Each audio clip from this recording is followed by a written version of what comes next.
Hello friends, ಲಾ excellence IAS ಪ್ರಸ್ತುತಪಡಿಸುತ್ತಿರುವ ಜನವರಿ 11ರ ಕನ್ನಡದಲ್ಲಿ the Hindu ಸುದ್ದಿ ವಿಶ್ಲೇಷಣೆಗೆ ತಮಗೆಲ್ಲರಿಗೂ ಸ್ವಾಗತ. ಇಂದಿನ ಮೊದಲ article, 2 supreme court judges pull out of Krishna water case. ಇದನ್ನ ಸಾಮಾನ್ಯ ಅಧ್ಯಯನ ಪತ್ರಿಕೆ 2ರ ಅಡಿಯಲ್ಲಿ government policies and interventions for development in various sectors and issues arising out of there design and implementation ಅನ್ನುವಂಥ ಪಠ್ಯಕ್ರಮದ ಅಡಿಯಲ್ಲಿ ಓದ್ಕೊಳ್ಬಹುದಾಗುತ್ತೆ. ಕೃಷ್ಣಾ ನದಿ ನೀರಿನ ಕೇಸಿಗೆ ಸಂಬಂಧಪಟ್ಟಂತೆ ಸರ್ವೋಚ್ಚ ನ್ಯಾಯಾಲಯದ ಇಬ್ಬರು ನ್ಯಾಯಾಧೀಶರು ಈ ಒಂದು ಕೇಸಿನಿಂದ ಆಚೆ ಬರ್ತಿದ್ದಾರೆ. ಅದನ್ನ ಈ ಆರ್ಟಿಕಲ್ ನಮಗೆ ತಿಳಿಸ್ತಾ ಇರ್ತಕ್ಕಂಥದ್ದು. ಇಬ್ಬರು ಕೂಡ ಈ ಬೆಂಚಿನ ಭಾಗವಾಗಿದ್ದು, ಡಿ.ವೈ. ಚಂದ್ರಚೂಡ್ ಅವರು ಇವರು ಮಹಾರಾಷ್ಟ್ರಕ್ಕೆ ಸೇರಿದವರಾಗಿದ್ದಾರೆ. ಹಾಗೆ ಎ.ಎಸ್. ಬೋಪಣ್ಣ ಅವರು ಇವರು ಕರ್ನಾಟಕದವರಾಗಿದ್ದಾರೆ. ಹಾಗಾಗಿ ಕರ್ನಾಟಕ ಮತ್ತು ಮಹಾರಾಷ್ಟ್ರ ಈ ಎರಡೂ ರಾಜ್ಯಗಳು ಕೂಡ ಈ ಒಂದು ಕೃಷ್ಣಾ ವಾಟರ್ ಕೇಸಿನ ಲಿಟಿಗೆಂಟ್ಸ್ಗಳಾಗಿರುವಂತಹ ಹಿನ್ನೆಲೆಯಲ್ಲಿ ಅಂಥ ಕೇಸ್ನಲ್ಲಿ ನಾವು ಭಾಗಿಯಾಗುವುದು ಸರಿಯಲ್ಲ ಅನ್ನುವಂಥ ಅಭಿಪ್ರಾಯದಿಂದ ಅವರು ಈ ಕೇಸ್ನಿಂದ ಆಚೆ ಉಳಿತಾ ಇದ್ದಾರೆ. ಅದನ್ನ ಆರ್ಟಿಕಲ್ ನಮಗೆ ತಿಳಿಸ್ತಾ ಇರ್ತಕ್ಕಂಥದ್ದು. ನ್ಯಾಯಾಲಯದ ನ್ಯಾಯಾಧೀಶರಾಗುವಂಥ ಸಂದರ್ಭದಲ್ಲಿ ಯಾವುದೇ ಭಯವಿಲ್ಲದೆ ಮತ್ತು ಯಾವುದೇ ಫೇವರಿಸಮ್ ಅನ್ನ ಮಾಡದೆ ನಮ್ಮ ತೀರ್ಪುಗಳನ್ನು ನಾವು ನೀಡ್ತೇವೆ ಅನ್ನುವಂಥ ಒಂದು ಓತನ್ನ ಅವರು ಪಡ್ಕೊಂಡಿದ್ರು ಕೂಡ ಕರ್ನಾಟಕ ಮತ್ತು ಮಹಾರಾಷ್ಟ್ರ ಅವರವರ ರಾಜ್ಯಗಳಾಗಿರುವಂಥ ಹಿನ್ನೆಲೆಯಲ್ಲಿ ಈ ವಿಚಾರದಲ್ಲಿ ಹಿತಾಸಕ್ತಿಯ ಸಂಘರ್ಷ ಆಗಬಾರ್ದು, ಅಂದ್ರೆ ಕಾನ್ಫ್ಲಿಕ್ಟ್ ಆಫ್ ಇಂಟ್ರೆಸ್ಟ್ ಆಗಬಾರ್ದು ಮತ್ತು ಯಾವುದೇ ರೀತಿಯ ಕ್ರಿಟಿಸಿಸಮ್ಗೆ ಒಳಗಾಗಬಾರ್ದು ಅನ್ನುವಂಥ ಒಂದು ಮುಂದಾಲೋಚನೆಯಿಂದ ಇವರಿಬ್ಬರು ಕೂಡ ಈಗ ಈ ಒಂದು ಕೇಸ್ನಿಂದ ಹಿಂದೆ ಸರಿದಿರ್ತಕ್ಕಂಥದ್ದನ್ನ ಆರ್ಟಿಕಲ್ ನಮಗೆ ತಿಳಿಸ್ತಾ ಇದೆ. ಆರ್ಟಿಕಲ್ನ ಹಿನ್ನೆಲೆಯಲ್ಲಿ ಈ ಕೃಷ್ಣಾ ರಿವರ್ಗೆ ಸಂಬಂಧಪಟ್ಟಂತೆ ಈ ಕೇಸ್ ಏನು ಅನ್ನುವಂಥದ್ದನ್ನ ನಾವು ತಿಳ್ಕೊಳ್ಳೋದಾದ್ರೆ, 2011ರಲ್ಲಿ ಸುಪ್ರೀಂ ಕೋರ್ಟ್ನಿಂದ ಒಂದು ಆರ್ಡರ್ ಪಾಸ್ ಆಗಿದೆ. ಆ ಆರ್ಡರ್ ಅನ್ನ ವೆಕೇಶನ್ ಮಾಡಬೇಕು, ಅಂದ್ರೆ ಸದ್ಯಕ್ಕೆ ಅದನ್ನ ಪಬ್ಲಿಷ್ ಮಾಡಬಾರ್ದು ಅಥವಾ ಅದನ್ನ ಇಂಪ್ಲಿಮೆಂಟ್ ಮಾಡಬಾರ್ದು ಅಂತ ಹೇಳಿ ಕರ್ನಾಟಕ ಅದಕ್ಕೆ ಒಂದು ನಿಲುಗಡೆಯನ್ನ ತರಬೇಕು ಅನ್ನುವಂಥ ಒಂದು ಮೊರೆಯನ್ನ ಕೋರ್ಟಿನ ಮೊರೆ ಹೋಗಿರ್ತಕ್ಕಂಥದ್ದು. ಹಾಗಾಗಿ ಯಾವಾಗ ಈ ರೀತಿಯ ಒಂದು ಮೊರೆ ಇರುತ್ತೆ ಅದರ ಲಿಟಿಗೆಂಟ್ಸ್ನ ಪೈಕಿ ಕೇಂದ್ರ ಸರ್ಕಾರದವರು ಇದನ್ನ ಅಫಿಷಿಯಲ್ ಗೆಜೆಟ್ನಲ್ಲಿ ಪಬ್ಲಿಷ್ ಮಾಡೋದಕ್ಕೆ ಸಾಧ್ಯ ಇಲ್ಲ. ಪಬ್ಲಿಷ್ ಆಗದೆ, ಗೆಜೆಟ್ನಲ್ಲಿ ಪಬ್ಲಿಷ್ ಆಗದೆ ಅದನ್ನ ಇಂಪ್ಲಿಮೆಂಟೇಷನ್ ಮಾಡೋದು ಕೂಡ ಸಾಧ್ಯ ಇಲ್ಲ. Publication of the tribunal order ಅನ್ನುವಂಥದ್ದು ನೆಸಸರಿ ಆಗುತ್ತೆ. ಆ ಒಂದು ಟ್ರಿಬ್ಯುನಲಿನ ಆರ್ಡರ್ ಅನ್ನುವಂಥದ್ದು ಇಂಪ್ಲಿಮೆಂಟ್ ಆಗಬೇಕು ಅಂತ ಅಂದ್ರೆ ಕರ್ನಾಟಕ ಈ ರೀತಿಯ ಒಂದು ಆರ್ಡರ್ಗೆ ಆಪೋಸಿಷನ್ ಅನ್ನ ತಂದಿರುವಂತ ಹಿನ್ನೆಲೆಯಲ್ಲಿ ಈಗ ಅದನ್ನ ಕೇಂದ್ರ ಸರ್ಕಾರದವರು ಪಬ್ಲಿಷ್ ಕೂಡ ಮಾಡಿಲ್ಲ ಮತ್ತು ಅದು ಸದ್ಯಕ್ಕೆ ಚಾಲ್ತಿಯಲ್ಲಿ ಕೂಡ ಇಲ್ಲ. ಹಾಗಾಗಿ ಈ ವಿಚಾರದಲ್ಲಿ ಕೃಷ್ಣಾ ವಾಟರ್ ಡಿಸ್ಪ್ಯೂಟ್ ಟ್ರಿಬ್ಯುನಲ್ಗೆ ಸಂಬಂಧಪಟ್ಟಂತೆ ಎರಡನೇ ಟ್ರಿಬ್ಯುನಲ್ ನೀಡಿರ್ತಕ್ಕಂಥ ಒಂದು ಇತ್ಯರ್ಥ ಒಂದು ತೀರ್ಪು ಏನಿರಬಹುದು ಮತ್ತು ಅದರ ಬಗೆಗೆ ಈ ಲಿಟಿಗೆಂಟ್ಸ್ಗಳಿಗಿರ್ತಕ್ಕಂಥ ಸಮಸ್ಯೆ ಆಗಿರಬಹುದು, ಇವೆಲ್ಲದರ ಬಗ್ಗೆ ಈಗ ಕೇಸ್ ಅನ್ನುವಂಥದ್ದು ಸುಪ್ರೀಂ ಕೋರ್ಟ್ನ ಬಳಿ ಇರ್ತಕ್ಕಂಥದ್ದು. ಈ ಕೇಸಿನ ಭಾಗವಾಗಬೇಕಾಗಿದ್ದಂತ ಎ.ಎಸ್. ಬೋಪಣ್ಣ ಅವರು ಮತ್ತು ಡಿ.ವೈ. ಚಂದ್ರಚೂಡ್ ಅವರು ಕರ್ನಾಟಕ ಮತ್ತು ಮಹಾರಾಷ್ಟ್ರಕ್ಕೆ ಬಿಲಾಂಗಿಂಗ್ ಆಗಿರೋರು ಅನ್ನುವಂಥ ಹಿನ್ನೆಲೆಯಲ್ಲಿ ಅವರು ಈ ಕೇಸ್ಗಳಿಂದ ಹಿಂದೆ ಸರಿತಿರ್ತಕ್ಕಂಥದ್ದನ್ನ ಆರ್ಟಿಕಲ್ ನಮಗೆ ತಿಳಿಸ್ತಾ ಇದೆ. ಆರ್ಟಿಕಲ್ನ ಹಿನ್ನೆಲೆಯಲ್ಲಿ ಕೃಷ್ಣಾ ವಾಟರ್ ಡಿಸ್ಪ್ಯೂಟ್ ಟ್ರಿಬ್ಯುನಲ್ ಅವಾರ್ಡ್ನ ಬಗ್ಗೆ, ಈ ಟ್ರಿಬ್ಯುನಲ್ನ ಬಗ್ಗೆ ಒಂದಷ್ಟು ಮಾಹಿತಿಯನ್ನ ತಿಳ್ಕೊಳ್ಳೋಣ. ಮೊದಲಿಗೆ ಈ ಒಂದು ಡಿಸ್ಪ್ಯೂಟ್ ಅನ್ನುವಂಥದ್ದು ಅರೈಸ್ ಆಗಿದ್ದು ಆಗಿನ ಹೈದರಾಬಾದ್ ಮತ್ತು ಮೈಸೂರು ರಾಜ್ಯಗಳ ನಡುವೆ. ಅದು ನಂತರದಲ್ಲೂ ಕೂಡ ಇದೇ ರೀತಿಯಾಗಿ ಕಂಟಿನ್ಯೂ ಆಗ್ತಾ ಬಂತು. ಮಹಾರಾಷ್ಟ್ರ, ಕರ್ನಾಟಕ ಮತ್ತು ಆಂಧ್ರ ಪ್ರದೇಶ್ ಈ ಮೂರೂ ಕೂಡ ಇದಕ್ಕೆ ಲಿಟಿಗೆಂಟ್ಸ್ಗಳಾಗಿರ್ತಕ್ಕಂಥದ್ದು. 1969ರಲ್ಲಿ ಮೊದಲ ಬಾರಿಗೆ the Krishna water dispute tribunal ಅನ್ನುವಂಥ ಒಂದು ಟ್ರಿಬ್ಯುನಲ್ ಅನ್ನ ಫಾರ್ಮ್ ಮಾಡಲಾಯಿತು. Interstate river water dispute act 1956 ಈ ಒಂದು ಆಕ್ಟ್ನ ಅಡಿಯಲ್ಲಿ, ಯಾವ ಆಕ್ಟ್ನ ಅಡಿಯಲ್ಲಿ ಈ ರೀತಿಯ ವಾಟರ್ ಡಿಸ್ಪ್ಯೂಟ್ ಟ್ರಿಬ್ಯುನಲ್ಸ್ಗಳನ್ನ ಫಾರ್ಮ್ ಮಾಡಲಾಗುತ್ತೆ ರಾಜ್ಯಗಳ ನಡುವೆ ಅಂದಾಗ interstate river water dispute act ಅನ್ನುವಂಥದ್ದು ಮತ್ತು ಇದು 1956ರಲ್ಲಿ ಪಾಸ್ ಆಗಿರ್ತಕ್ಕಂಥ ಒಂದು ಆಕ್ಟ್ ಅನ್ನುವಂಥದ್ದು ನಮಗೆ ತಿಳಿದಿರಬೇಕಾಗತ್ತೆ. 69ರಲ್ಲಿ ಈ ಒಂದು ಟ್ರಿಬ್ಯುನಲ್ ಫಾರ್ಮ್ ಆಗುತ್ತೆ. 69ರಲ್ಲಿ ಫಾರ್ಮ್ ಆದಂಥ ಟ್ರಿಬ್ಯುನಲ್ ತನ್ನ ವರದಿಯನ್ನ 1973ರಲ್ಲಿ ನೀಡುತ್ತೆ. ಅದು 1976ರಲ್ಲಿ ಪಬ್ಲಿಷ್ ಆಗುತ್ತೆ. ಇದರ ಪ್ರಕಾರ 75% ಡಿಪೆಂಡಬಿಲಿಟಿಯನ್ನ ಆಧಾರವಾಗಿಟ್ಕೊಂಡು 3 ರಾಜ್ಯಗಳಿಗೆ, ಮಹಾರಾಷ್ಟ್ರಕ್ಕೆ 560 TMC, ಕರ್ನಾಟಕಕ್ಕೆ 700 TMC ಮತ್ತು ಆಂಧ್ರ ಪ್ರದೇಶಕ್ಕೆ 800 TMC ಅಷ್ಟು ನೀರನ್ನ ಬಿಡುಗಡೆ ಮಾಡಿರ್ತಕ್ಕಂಥದ್ದು. ನಂತರದಲ್ಲಿ ಮತ್ತು ಗ್ರೀವೆನ್ಸಸ್ ಅರೈಸ್ ಆಗಿದ್ರಿಂದ ಇದರ ರಿವೈಸ್ಡ್ ಆರ್ಡರ್ಗಾಗಿ ಎರಡನೇ ಕೃಷ್ಣಾ ವಾಟರ್ ಡಿಸ್ಪ್ಯೂಟ್ ಟ್ರಿಬ್ಯುನಲ್ ಅನ್ನುವಂಥದ್ದು ಫಾರ್ಮ್ ಆಗುತ್ತೆ 2004ರಲ್ಲಿ. ಆರ್ಟಿಕಲ್ನ ಹಿನ್ನೆಲೆಯಲ್ಲಿ ಇಲ್ಲಿ ನಾವು ಈ ಚಿತ್ರದ ಮುಖಾಂತರವಾಗಿ ಕಾಣಬಹುದು. ಕೃಷ್ಣಾ ರಿವರಿನ ಮ್ಯಾಪ್ ಅನ್ನ ಕೂಡ ಇಲ್ಲಿ ಗುರುತಿಸಬಹುದಾಗುತ್ತೆ. ಈ ರೀತಿಯಾಗಿ ಕೃಷ್ಣಾ ನದಿ ಎಲ್ಲೆಲ್ಲ ಹರಿತಾ ಇದೆ ಮತ್ತು ಅದರ ಟ್ರಿಬ್ಯೂಟರೀಸ್ಗಳು ಯಾವ್ಯಾವು ಇವೆಲ್ಲವನ್ನ ಕೂಡ ನಾವಿಲ್ಲಿ ತಿಳ್ಕೊಳ್ಬಹುದಾಗತ್ತೆ.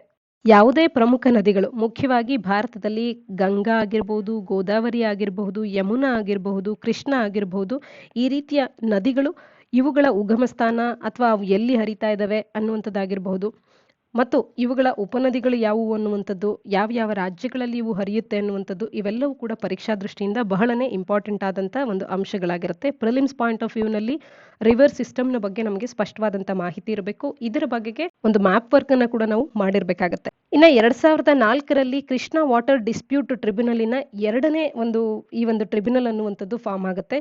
ಇದು 2010ರಲ್ಲಿ ತನ್ನ ರಿಪೋರ್ಟ್ ಅನ್ನ ಡೆಲಿವರ್ ಮಾಡುತ್ತೆ. ಇದರ ಪ್ರಕಾರ 65% ಡಿಪೆಂಡಬಿಲಿಟಿಯನ್ನ ಆಧಾರವಾಗಿಟ್ಕೊಂಡು ಇಲ್ಲಿ 81 TMC ಅಷ್ಟು ನೀರನ್ನ ಮಹಾರಾಷ್ಟ್ರಕ್ಕೆ, 177 TMC ಅಷ್ಟು ನೀರನ್ನ ಕರ್ನಾಟಕಕ್ಕೆ, 190 TMC ಅಷ್ಟು ನೀರನ್ನ ಆಂಧ್ರ ಪ್ರದೇಶಕ್ಕೆ ಅಂತ ಹೇಳಿ ಒಂದು ವರ್ಡಿಕ್ಟ್ ಅನ್ನ ಈ ಎರಡನೇ ಟ್ರಿಬ್ಯುನಲ್ ಅನ್ನುವಂಥದ್ದು ಹೊರತರುತ್ತೆ. ಆದರೂ ಕೂಡ 2014ರಲ್ಲಿ ತೆಲಂಗಾಣ ಫಾರ್ಮ್ ಆಗಿದೆ. ತೆಲಂಗಾಣವನ್ನು ಕೂಡ ಇದರ ಒಂದು ಲಿಟಿಗೆಂಟ್ ಆಗಿ ಮಾಡಬೇಕು. 3 ರಾಜ್ಯಗಳ ಬದಲಾಗಿ 4 ರಾಜ್ಯಗಳನ್ನ ಇದರ ಲಿಟಿಗೆಂಟ್ಸ್ ಅಂತ ಹೇಳಿ ತರಬೇಕು ಅನ್ನುವಂಥದ್ದು ಆಂಧ್ರ ಪ್ರದೇಶದ ಒಂದು ನಿಲುವು. ಮತ್ತು ಈ ಒಂದು ರಿಪೋರ್ಟ್ ಅನ್ನ ಕರ್ನಾಟಕ ಆಪೋಸ್ ಮಾಡಿದ ಹಿನ್ನೆಲೆಯಲ್ಲಿ ಅದನ್ನ ಪಬ್ಲಿಷ್ ಮಾಡೋದಕ್ಕೆ ಕೇಂದ್ರ ಸರ್ಕಾರ ಹಿಂದೇಟಾಕಿದೆ. ಯಾವುದೇ ಒಂದು ರಿಪೋರ್ಟ್ ಅನ್ನುವಂಥದ್ದು, ಟ್ರಿಬ್ಯುನಲಿನ ರಿಪೋರ್ಟ್ ಅನ್ನುವಂಥದ್ದು ಅಫಿಷಿಯಲ್ ಗೆಜೆಟ್ನಲ್ಲಿ ಪಬ್ಲಿಷ್ ಆಗದ ಹೊರತು ಅದನ್ನ ಇಂಪ್ಲಿಮೆಂಟ್ ಮಾಡೋದಕ್ಕೆ ಕೂಡ ಸಾಧ್ಯ ಆಗಲ್ಲ. ಹಾಗಾಗಿ ಸದ್ಯಕ್ಕೆ ಇದು ಇಂಪ್ಲಿಮೆಂಟೇಷನ್ ಅನ್ನುವಂಥದ್ದು ಆಗಿಲ್ಲದೆ ಇರತಕ್ಕಂಥದ್ದು. ಆರ್ಟಿಕಲ್ನಲ್ಲಿ ಇಬ್ಬರು ಜಡ್ಜಸ್ಗಳು ಕೂಡ ಕೃಷ್ಣ ಕೇಸ್ನಿಂದ ರೆಕ್ಯೂಸಲ್ ಅನ್ನ ಮಾಡ್ತಾ ಇರುವಂತದನ್ನ ನಾವು ಗಮನಿಸಿದ್ವಿ. ಹಾಗಾದ್ರೆ ರೆಕ್ಯೂಸಲ್ ಅಥವಾ ಜುಡಿಷಿಯಲ್ ಡಿಸ್ಕ್ವಾಲಿಫಿಕೇಶನ್ ಅಂದ್ರೆ ಏನು ಅನ್ನುವಂಥದ್ದನ್ನ ನಾವು ಅರ್ಥ ಮಾಡ್ಕೊಳ್ಳೋಣ. ಜುಡಿಷಿಯಲ್ ಡಿಸ್ಕ್ವಾಲಿಫಿಕೇಶನ್ ಅನ್ನ ರೆಕ್ಯೂಸಲ್ ಅಂತ ಕೂಡ ಕರೀತಾರೆ. ಇದು ಯಾವುದೋ ಒಂದು ಅಫಿಷಿಯಲ್ ಆಕ್ಷನ್ ನಿಂದ ಅಥವಾ ಒಂದು ಲೀಗಲ್ ಪ್ರೊಸೀಜರ್ಸ್ ನಿಂದ ಕಾನ್ಫ್ಲಿಕ್ಟ್ ಆಫ್ ಇಂಟ್ರೆಸ್ಟ್ ಅಥವಾ ಹಿತಾಸಕ್ತಿಯ ಸಂಘರ್ಷ ಇದೆ ಅಂತ ಹೇಳಿ ಅದರಿಂದ ಆ ಒಂದು ಪ್ರಿಸೈಡಿಂಗ್ ಕೋರ್ಟ್ ಅಫಿಷಿಯಲ್ ಅಥವಾ ಯಾವುದೋ ಒಂದು ಅಡ್ಮಿನಿಸ್ಟ್ರೇಟಿವ್ ಆಫೀಸರ್ ಅವರು ಆ ಒಂದು ಆಕ್ಟ್ ನಿಂದ ಹಿಂದೆ ಸರಿಯುವಂಥದ್ದು, ಇದನ್ನ ನಾವು ಜುಡಿಷಿಯಲ್ ಡಿಸ್ಕ್ವಾಲಿಫಿಕೇಶನ್ ಅಥವಾ ರೆಕ್ಯೂಸಲ್ ಅಂತ ಹೇಳಿ ಗುರುತಿಸ್ತೇವೆ. ಈ ರೆಕ್ಯೂಸಲ್ಗೆ ಗ್ರೌಂಡ್ಸ್ಗಳೇನು ಅಂತ ಅಂದಾಗ, ಜಡ್ಜ್ ಯಾವುದೋ ಒಂದು ಪಾರ್ಟಿ, ಇದಕ್ಕೆ ಲಿಟಿಗೆಂಟ್ಸ್ ಅಂತ ಏನಿರ್ತಾರೆ, ಯಾವುದೋ ಒಂದು ಕೇಸಿನ ಲಿಟಿಗೆಂಟ್ಸಿನ ಯಾವುದೋ ಒಂದು ಪಾರ್ಟಿಗೆ ಜಡ್ಜ್ ಫೇವರ್ ಆಗಬಹುದು ಅನ್ನುವಂಥದ್ದಿದ್ರೆ, ಅಥವಾ ಅವರಿಗೆ ಅಗೇನ್ಸ್ಟ್ ಆಗಿ ಕಾರ್ಯ ಮಾಡಬಹುದು ಅನ್ನುವಂಥದ್ದಿದ್ರೆ, ಅಥವಾ ಇನ್ಯಾವುದೇ ರೀಸನಬಲ್ ಆಬ್ಜೆಕ್ಟಿವ್ ಅಬ್ಸರ್ವರ್ ಆ ಥರ ಥಿಂಕ್ ಮಾಡೋದೇ ಆದ್ರೆ ಆಗ ಇದೊಂದು ಗ್ರೌಂಡ್ ಆಗುತ್ತೆ ರೆಕ್ಯೂಸಲ್ಗೆ. ಅಥವಾ ಆ ಒಂದು ವಿಚಾರದಲ್ಲಿ, ಆ ಕೋರ್ಟ್ ಕೇಸಿಗೆ ಸಂಬಂಧಪಟ್ಟಂತ ವಿಚಾರದಲ್ಲಿ ಇವರಿಗೆ ಯಾವುದೇ ಆಸಕ್ತಿ ಇದ್ದಂಥದ್ದಾಗಿರಬಹುದು, ಅಥವಾ ಬ್ಯಾಕ್ಗ್ರೌಂಡ್ ಅಥವಾ ಎಕ್ಸ್ಪೀರಿಯನ್ಸ್, ಜಡ್ಜ್ ಏನಾದರೂ ಪ್ರಿಯರ್ ಅಲ್ಲಿ ಆ ಒಂದು ಕೇಸಿನಲ್ಲಿ ಲಾಯರ್ ಆಗಿ ವರ್ಕ್ ಮಾಡಿರೋವಂಥದ್ದು, ಈ ರೀತಿ ಇದ್ದಾಗ ಕೂಡ ಅವರು ರೆಕ್ಯೂಸಲ್ ಅನ್ನ ಪಡ್ಕೊಳ್ಬೋದಾಗುತ್ತೆ. ಅಥವಾ ಆ ಒಂದು parties of the facts of the case ಏನಿರುತ್ತೆ ಇದಕ್ಕೆ ಸಂಬಂಧಪಟ್ಟಂತೆ ಅವ್ರಿಗಿರುವಂಥ ಪರ್ಸನಲ್ ನಾಲೆಡ್ಜಿನ ಒಂದು ಆಧಾರದ ಮೇಲೂ ಕೂಡ ಅವರು ರೆಕ್ಯೂಸಲ್ ಅನ್ನ ಪಡ್ಕೊಳ್ಬೋದಾಗುತ್ತೆ. ಆರ್ಟಿಕಲ್ನ ಹಿನ್ನೆಲೆಯಲ್ಲಿ ಒಂದು ಪ್ರಿಲಿಮ್ಸ್ ಪ್ರಶ್ನೆಯನ್ನ ಡಿಸ್ಕಸ್ ಮಾಡೋಣ. ಕೆಳಗಿನ ರಿವರ್ಸ್ಗಳಿಗೆ ಅವುಗಳ ಟ್ರಿಬ್ಯೂಟರೀಸ್ಗಳೊಟ್ಟಿಗೆ ಮ್ಯಾಚ್ ಮಾಡಿ ಅನ್ನುವಂಥ ಒಂದು ಪ್ರಶ್ನೆಯನ್ನು ಇಲ್ಲಿ ಕೇಳಿದ್ದೇವೆ. ಗೋದಾವರಿ, ಕೃಷ್ಣ, ಯಮುನಾ, ತಾಪಿ ನದಿಗಳಿಗೆ ಟನ್ಸ್, ಪ್ರಣಹಿತ, ಪೂರ್ಣ, ಮಲಪ್ರಭಾ ಈ 4 ಟ್ರಿಬ್ಯೂಟರೀಸ್ಗಳನ್ನ ನೀಡಿ ಯಾವುದು ಸರಿಯಾದ ಮ್ಯಾಚ್ ಅನ್ನುವಂಥದ್ದನ್ನ ನೀವು ತಿಳಿಸ್ಬೇಕು ಅನ್ನುವಂಥ ಪ್ರಶ್ನೆಯನ್ನ ಇಲ್ಲಿ ಕೇಳಿರ್ತಕ್ಕಂಥದ್ದು. ತಪ್ಪದೆ ಕಮೆಂಟ್ ಸೆಕ್ಷನ್ ಅಲ್ಲಿ ಉತ್ತರಗಳನ್ನ ನೀಡಿ. ಮುಂದಿನ article, MHA ministry of home affairs seeks more time to frame citizenship amendment act rules. ಇದನ್ನ ಸಾಮಾನ್ಯ ಅಧ್ಯಯನ ಪತ್ರಿಕೆ 2ರ ಅಡಿಯಲ್ಲಿ, ಭಾರತದ ಸಂವಿಧಾನದ ಅಡಿಯಲ್ಲಿ historical underpinnings, evolution, features, amendments, significant provisions, basic structure ಅನ್ನುವಂಥ ಪಠ್ಯಕ್ರಮದ ಅಡಿಯಲ್ಲಿ ಓದ್ಕೊಳ್ಬೋದಾಗುತ್ತೆ. ಭಾರತ ಸಂವಿಧಾನದ ಯಾವುದೇ ತಿದ್ದುಪಡಿಗಳು ನಮ್ಮ ಪ್ರಿಲಿಮ್ಸ್ ಪರೀಕ್ಷಾ ದೃಷ್ಟಿಯಿಂದ ಹಾಗೇನೆ ಮೈನ್ಸ್ ಪರೀಕ್ಷಾ ದೃಷ್ಟಿಯಿಂದ ಬಹಳಷ್ಟು ಮುಖ್ಯವಾಗುತ್ತೆ UPSCಯಲ್ಲಿ. ಹಾಗೆ KPSCಯಲ್ಲೂ ಕೂಡ ನೇರವಾಗಿ ಪ್ರಶ್ನೆಗಳನ್ನ ಕೇಳ್ತಾರೆ. 96ನೇ ಸಾಂವಿಧಾನಿಕ ತಿದ್ದುಪಡಿ ಯಾವುದಕ್ಕೆ ಕುರಿತಾಗಿದೆ, 101ನೇ ಸಾಂವಿಧಾನಿಕ ತಿದ್ದುಪಡಿ ಯಾವುದಕ್ಕೆ ಕುರಿತಾಗಿದೆ, ಅಥವಾ ಇತ್ತೀಚಿನ ಸಾಂವಿಧಾನಿಕ ತಿದ್ದುಪಡಿ ಎಷ್ಟನೇದಾಗಿತ್ತು, ಅದು ಯಾವುದಕ್ಕೆ ಸಂಬಂಧಪಟ್ಟದ್ದಾಗಿತ್ತು, ಈ ರೀತಿ ಕೇಳ್ತಾನೆ ಇರ್ತಾರೆ. ಮತ್ತು ಇತ್ತೀಚೆಗೆ ಯಾವುದೇ ಸಾಂವಿಧಾನಿಕ ತಿದ್ದುಪಡಿಗಳಾದ್ರೆ ಅದರ ಬಗೆಗೆ ನಮಗೆ ಸ್ಪಷ್ಟವಾಗಿ ಅರಿವಿರಬೇಕಾಗುತ್ತೆ. KPSC UPSC ಪ್ರಿಲಿಮ್ಸ್ ನಲ್ಲಿ ಒಂದು ಇಂಪಾರ್ಟೆಂಟ್ ಏರಿಯಾ ಆಗುತ್ತೆ ಅದು ನಮಗೆ ಎಕ್ಸಾಮ್ ಪರ್ಸ್ಪೆಕ್ಟಿವ್ ನಿಂದ. ಇನ್ನು ಇಲ್ಲಿ ಸಿಟಿಸನ್ಶಿಪ್ ಅಮೆಂಡ್ಮೆಂಟ್ ಆಕ್ಟ್ ನ ರೂಲ್ಸ್ಗಳನ್ನ ಫ್ರೇಮ್ ಮಾಡೋದಕ್ಕೆ, ಇದರ ಅಡಿಯಲ್ಲಿ ರೂಲ್ಸ್ಗಳನ್ನ ಫ್ರೇಮ್ ಮಾಡೋದಕ್ಕೆ ಈಗಾಗಲೇ ಸಾಕಷ್ಟು ಸಮಯವನ್ನ ತಗೊಂಡಿರ್ತಕ್ಕಂಥದ್ದು. ಮತ್ತು ಈಗ ಮಿನಿಸ್ಟ್ರಿ ಆಫ್ ಹೋಮ್ ಅಫೇರ್ಸ್ ಅನ್ನುವಂಥದ್ದು ಇನ್ನಷ್ಟು ಸಮಯಾವಕಾಶವನ್ನ ಕೇಳ್ತಾ ಇದೆ. ಪಾರ್ಲಿಮೆಂಟರಿ ಕಮಿಟಿಯ ಬಳಿ ಇನ್ನಷ್ಟು ಸಮಯಾವಕಾಶವನ್ನ ಕೇಳ್ತಾ ಇದೆ CAAಗೆ ರೂಲ್ಸ್ಗಳನ್ನ ಫೈನಲೈಸ್ ಮಾಡೋದಕ್ಕೆ ಅಂತ ಹೇಳಿ. ಅದನ್ನ ಆರ್ಟಿಕಲ್ ನಮಗೆ ತಿಳಿಸ್ತಾ ಇರ್ತಕ್ಕಂಥದ್ದು. ಆರ್ಟಿಕಲ್ನ ಹಿನ್ನೆಲೆಯಲ್ಲಿ ನಾವು ಈ ಸಿಟಿಸನ್ಶಿಪ್ ಅಮೆಂಡ್ಮೆಂಟ್ ಆಕ್ಟ್ ಅಂದ್ರೆ ಏನು ಅನ್ನುವಂಥದ್ದನ್ನ ಮೊದಲಿಗೆ ನಾವು ತಿಳ್ಕೊಳ್ಳೋಣ. ಈ ಸಿಟಿಸನ್ಶಿಪ್ ಅಮೆಂಡ್ಮೆಂಟ್ ಆಕ್ಟ್ ಅನ್ನುವಂಥದ್ದು 2019ರಲ್ಲಿ ಪಾಸ್ ಆದಂತ ಒಂದು ಆಕ್ಟ್ ಆಗಿದೆ. ದೇಶಾದ್ಯಂತ ಇದಕ್ಕೆ ಪ್ರತಿರೋಧ ಕೂಡ ಬಂದಿದ್ದನ್ನ ನಾವು ನೆನಪಿಸ್ಕೊಳ್ಬಹುದಾಗತ್ತೆ. ಮುಖ್ಯವಾಗಿ ಈ ತಿದ್ದುಪಡಿ ಅನ್ನುವಂಥದ್ದು 1955ರ ಸಿಟಿಸನ್ಶಿಪ್ ಆಕ್ಟ್ ಅನ್ನ ತಿದ್ದುಪಡಿ ಮಾಡುವಂತ ಒಂದು ಮುಖ್ಯವಾದಂತ ಒಂದು ಅಮೆಂಡ್ಮೆಂಟ್ ಆಗಿರುತ್ತೆ. ಈ ಆಕ್ಟ್ ಅನ್ನ ತಿದ್ದುಪಡಿ ಮಾಡುತ್ತೆ. ಯಾವ ರೀತಿಯಾಗಿ ಅಂತ ಅಂದ್ರೆ 6 ಮುಖ್ಯ ರಿಲಿಜಿಯಸ್ ಮೈನಾರಿಟೀಸ್ಗಳು, ಅವು ಹಿಂದೂ, ಸಿಖ್, ಬುದ್ಧಿಸ್ಟ್, ಜೈನ್, ಪಾರ್ಸಿ ಮತ್ತು ಕ್ರಿಶ್ಚಿಯನ್, ಈ 6 ಮುಖ್ಯ ಧರ್ಮಕ್ಕೆ ಸೇರಿದಂತ 3 ಕಂಟ್ರೀಸ್ಗಳಿಂದ ಬಂದಂತ ಮುಸ್ಲಿಂ ಮೇಜರ್ ಕಂಟ್ರೀಸ್ಗಳಾಗಿರ್ತಕ್ಕಂಥ ಬಾಂಗ್ಲಾದೇಶ್, ಪಾಕಿಸ್ತಾನ್ ಮತ್ತು ಅಫ್ಘಾನಿಸ್ತಾನ್, ಈ 3 ರಾಷ್ಟ್ರಗಳಿಂದ ಬಂದಿರತಕ್ಕಂಥ ಈ 6 ಧರ್ಮಗಳೇನಿದ್ದಾರೆ, ಈ 6 ಧರ್ಮಕ್ಕೆ ಬಿಲಾಂಗಿಂಗ್ ಆಗಿರ್ತಕ್ಕಂಥ ಭಾರತದಲ್ಲಿ ಇವತ್ತು ಇಲ್ಲೀಗಲ್ ಮೈಗ್ರೆಂಟ್ಸ್ ಅಂತ ಗುರುತಿಸ್ಕೊಳ್ಳುವಂತ ಜನರು ಯಾರಿದ್ದಾರೆ, ಇವರಿಗೆ ಸಿಟಿಸನ್ಶಿಪ್ ಅನ್ನ ನೀಡೋದ್ರ ಕುರಿತಾಗಿ ಸಿಟಿಸನ್ಶಿಪ್ ಆಕ್ಟ್ ನಲ್ಲಿ ಕೆಲವು ತಿದ್ದುಪಡಿಗಳನ್ನ ಮಾಡಿರ್ತಕ್ಕಂಥದ್ದು ಈ ಸಿಟಿಸನ್ಶಿಪ್ ಅಮೆಂಡ್ಮೆಂಟ್ ಆಕ್ಟ್ 2019. ಒಂದೇ ಲೈನ್ ನಲ್ಲಿ ತಿಳಿಸೋದಾದ್ರೆ, ಮುಸ್ಲಿಂ ಮೆಜಾರಿಟಿ ಕಂಟ್ರೀಸ್ಗಳಾಗಿರುವಂತ ಅಫ್ಘಾನಿಸ್ತಾನ್, ಪಾಕಿಸ್ತಾನ್ ಮತ್ತು ಬಾಂಗ್ಲಾದೇಶದಿಂದ ಬಂದಿರತಕ್ಕಂಥ ನಾನ್ ಮುಸ್ಲಿಂ ಇಮಿಗ್ರೆಂಟ್ಸ್ಗಳೇನಿದ್ದಾರೆ, ಈ 6 ಧರ್ಮಕ್ಕೆ ಬಿಲಾಂಗಿಂಗ್ ಆಗಿರ್ತಕ್ಕಂಥವ್ರು, ಇವರಿಗೆ ಸಿಟಿಸನ್ಶಿಪ್ ಅನ್ನ ನೀಡುವಂತ ಒಂದು ಅಂಶವನ್ನ ನಾವಿಲ್ಲಿ ಕಾಣಬಹುದಾಗತ್ತೆ. ಇಲ್ಲಿ 1955ರ ಸಿಟಿಸನ್ಶಿಪ್ ಆಕ್ಟ್ ನ ಅಡಿಯಲ್ಲಿ ನ್ಯಾಚುರಲೈಸೇಷನ್ ಪ್ರೋಸೆಸ್ ನ ಮುಖಾಂತರವಾಗಿ ಯಾವುದೇ ವ್ಯಕ್ತಿ ಭಾರತದ ಪ್ರಜೆ ಅಂತ ಹೇಳಿ ಗುರುತಿಸ್ಕೊಳ್ಬೇಕು ಅಂತ ಅಂದ್ರೆ 2 ಕಂಡೀಷನ್ಸ್ ಗಳನ್ನ ನಾವು ಕಾಣಬಹುದು. ಕಳೆದ 12 ತಿಂಗಳು ಅವರು ಭಾರತದಲ್ಲಿ ವಾಸವಾಗಿರಬೇಕು ಮತ್ತು ಕಳೆದ 14 ವರ್ಷಗಳ ಪೈಕಿ 11 ವರ್ಷ ಅವರು ಭಾರತದಲ್ಲಿ ವಾಸವಾಗಿರಬೇಕು ಅನ್ನುವಂಥದ್ದು. ಆದ್ರೆ ಈಗಿನ ತಿದ್ದುಪಡಿ ಏನ್ ಹೇಳುತ್ತೆ ಅಂದ್ರೆ, ಕಳೆದ 12 ತಿಂಗಳೊಟ್ಟಿಗೆ ಕಳೆದ 14 ವರ್ಷಗಳಲ್ಲಿ 6 ವರ್ಷಗಳು ಅವರು ಭಾರತದಲ್ಲಿ ಇದ್ರೆ ಸಾಕಾಗುತ್ತೆ, ನ್ಯಾಚುರಲೈಸೇಷನ್ ನ ಮುಖಾಂತರವಾಗಿ ಭಾರತದ ಪ್ರಜೆ ಆಗೋದಕ್ಕೆ ಅವರು ಅರ್ಹರಾಗ್ತಾರೆ ಅನ್ನುವಂಥದ್ದನ್ನ ಇದು ತಿಳಿಸುತ್ತೆ. ಮತ್ತು ಯಾರಿಗೆ ಇದನ್ನ ತಿಳಿಸುತ್ತೆ ಅಂತ ಅಂದ್ರೆ, ಈ 6 ಧರ್ಮಕ್ಕೆ ಬಿಲಾಂಗಿಂಗ್ ಆಗಿರ್ತಕ್ಕಂಥ ಈ 3 ಕಂಟ್ರಿಯಿಂದ ಬಂದಿರತಕ್ಕಂಥ ಈ ಮಂದಿಗೆ ಮಾತ್ರವೇ. ಹಾಗೇನೆ ಡಿಸೆಂಬರ್ 31, 2014ರ ಹಿಂದೆ ಯಾರೆಲ್ಲ ಭಾರತಕ್ಕೆ ಇಲ್ಲಿಗಲ್ ಇಮಿಗ್ರೆಂಟ್ಸ್ಗಳಾಗಿ ಬಂದಿದ್ದಾರೆ ಅವರ ವಿರುದ್ಧವಾಗಿ ಯಾವುದೇ ಕ್ರಿಮಿನಲ್ ಕೇಸ್ ಅನ್ನುವಂಥದ್ದು ಫಾರಿನರ್ಸ್ ಆಕ್ಟ್ 1946 ನ ಅಡಿಯಲ್ಲಿ ಇದ್ರೆ ಅದರಿಂದಲೂ ಕೂಡ ಅವರಿಗೆ ರಿಲ್ಯಾಕ್ಸೇಷನ್ ಅನ್ನ ನೀಡಲಾಗುತ್ತೆ, ಅಥವಾ ಪಾಸ್ಪೋರ್ಟ್ ಆಕ್ಟ್ 1920 ಅಡಿಯಲ್ಲಿ ಅವರ ವಿರುದ್ಧವಾಗಿರುವಂತ ಕ್ರಿಮಿನಲ್ ಕೇಸಸ್ಗೂ ಕೂಡ ಅವರಿಗೆ ಎಕ್ಸೆಂಪ್ಟ್ ಮಾಡಲಾಗುತ್ತೆ ಅನ್ನುವಂಥದ್ದನ್ನ ಈ ಒಂದು ಡೇಟ್ ಅನ್ನ, ಕಟ್ ಆಫ್ ಡೇಟ್ ಅನ್ನ ಕೂಡ ಇಲ್ಲಿ ನೀಡಿರ್ತಕ್ಕಂಥದ್ದು. ಈ ಅಮೆಂಡ್ಮೆಂಟ್ ಆಕ್ಟ್ ಗೆ ಸಂಬಂಧಪಟ್ಟಂತೆ ಸಾಕಷ್ಟು ಇಶ್ಯೂಸ್ ಗಳಿವೆ. ಅವುಗಳನ್ನ ತಿಳ್ಕೊಳ್ಳೋದಕ್ಕೆ ಮುಂಚೆ ಇಲ್ಲಿಗಲ್ ಇಮಿಗ್ರೆಂಟ್ ಅಥವಾ ಇಲ್ಲಿಗಲ್ ಮೈಗ್ರೆಂಟ್ ಅಂತ ಹೇಳಿ ಯಾರನ್ನ ಗುರುತಿಸ್ತೇವೆ ಅನ್ನುವಂಥದ್ದನ್ನ ಮೊದಲಿಗೆ ತಿಳ್ಕೊಳ್ಳೋಣ. ಭಾರತದ ಪ್ರೆಸೆಂಟ್ ಲಾಸ್ ಗಳನ್ನ ನೋಡಿದಾಗ ಇಲ್ಲೀಗಲ್ ಮೈಗ್ರೆಂಟ್ ಒಬ್ಬರು ಭಾರತದ ಪ್ರಜೆ ಆಗೋದಕ್ಕೆ ಸಾಧ್ಯ ಇಲ್ಲ.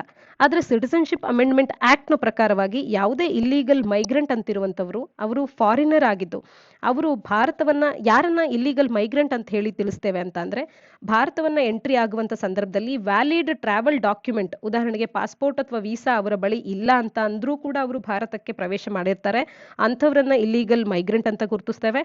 ಅಥವಾ ವ್ಯಾಲಿಡ್ ಡಾಕ್ಯುಮೆಂಟ್ ಅನ್ನ ಹೊಂದಿದ್ದೇ ಭಾರತಕ್ಕೆ ಪ್ರವೇಶ ಮಾಡಿಯೂ ಕೂಡ ಬಿಯಾಂಡ್ ದಿ ಪರ್ಮಿಟೆಡ್ ಟೈಮ್ನವರೆಗೆ ಅವರು ಭಾರತದಲ್ಲಿ ನೆಲೆಸಿದ್ರೆ ಅಂಥವ್ರನ್ನ ಕೂಡ ಇಲ್ಲಿಗಲ್ ಮೈಗ್ರೆಂಟ್ ಅಂತ ಹೇಳಿ ಗುರುತಿಸ್ತೇವೆ ಸದ್ಯದ ಲಾಸ್ಗಳ ಪ್ರಕಾರ. ಈ ಸಿಟಿಸನ್ಶಿಪ್ ಅಮೆಂಡ್ಮೆಂಟ್ ಆಕ್ಟ್ ಅನ್ನುವಂಥದ್ದು ಇಂಥವ್ರನ್ನ ಕೂಡ ಇಲ್ಲಿಗಲ್ ಮೈಗ್ರೆಂಟ್ ಅಂತ ಹೇಳಿ ಈ ಆಕ್ಟ್ ಕೂಡ ತಿಳಿಸುತ್ತೆ. ಆದ್ರೆ ಅಂಥ ಇಲ್ಲಿಗಲ್ ಮೈಗ್ರೆಂಟ್ ಅನ್ನ ಜೈಲ್ನಲ್ಲಿ ಇಡಬಹುದಾಗತ್ತೆ ಫಾರಿನರ್ಸ್ ಆಕ್ಟ್ ನ ಅಡಿಯಲ್ಲಿ ಅಥವಾ ಪಾಸ್ಪೋರ್ಟ್ ಆಕ್ಟ್ ನ ಅಡಿಯಲ್ಲಿ. ಆದ್ರೆ ಈಗ ಅದರಿಂದ ಈ 3 ಕಂಟ್ರೀಸ್ಗಳಿಂದ ಬಂದಿರತಕ್ಕಂಥ 6 ರಿಲಿಜಿಯನ್ಗೆ ಸಂಬಂಧಪಟ್ಟಂತ ಇಲ್ಲಿಗಲ್ ಮೈಗ್ರೆಂಟ್ಸ್ಗೆ ಈ ಒಂದು ಆಕ್ಟ್ ನ ಅಡಿಯಲ್ಲಿನ ಕ್ರಿಮಿನಲ್ ಅಫೆನ್ಸಸ್ಗಳಿಂದ ಮುಕ್ತಿ ನೀಡಿ ಅವರಿಗೆ ಸಿಟಿಸನ್ಶಿಪ್ ಅನ್ನ ಕೊಡಬಹುದಾದಂತ ಕೆಲವು ಅಂಶಗಳನ್ನ ಇದು ತಿಳಿಸ್ತಾ ಇರ್ತಕ್ಕಂಥದ್ದು.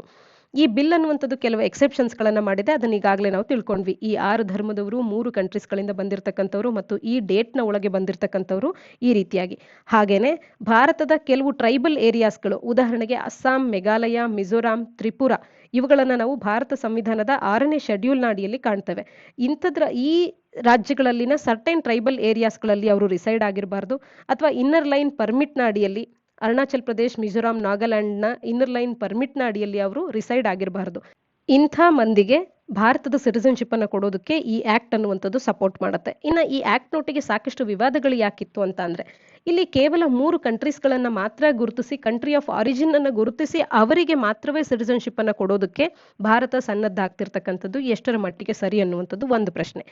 ಇನ್ನ ಭಾರತ ಸೆಕ್ಯುಲರ್ ಕಂಟ್ರಿ ಆಗಿದ್ದು ಕೇವಲ 6 ಧರ್ಮಗಳನ್ನ, ರಿಲಿಜಿಯಸ್ ಮೈನಾರಿಟೀಸ್ಗಳನ್ನ ಮಾತ್ರವೇ ಗುರುತಿಸಿ ಅವರಿಗೆ ಮಾತ್ರವೇ ಭಾರತ ಈ ರೀತಿಯ ಒಂದು ಸಿಟಿಸನ್ಶಿಪ್ ಅನ್ನ ಕೊಡೋದಕ್ಕೆ ಸನ್ನದ್ಧವಾಗ್ತಾ ಇದೆ ಅನ್ನುವಂಥದ್ದು ಅದು ಎಷ್ಟರ ಮಟ್ಟಿಗೆ ಸರಿ ಅನ್ನುವಂಥದ್ದು ಮತ್ತೊಂದು ಬಹುದೊಡ್ಡ ಮತ್ತು ಬಹು ಮುಖ್ಯವಾದಂತ ಪ್ರಶ್ನೆ ಆಗುತ್ತೆ.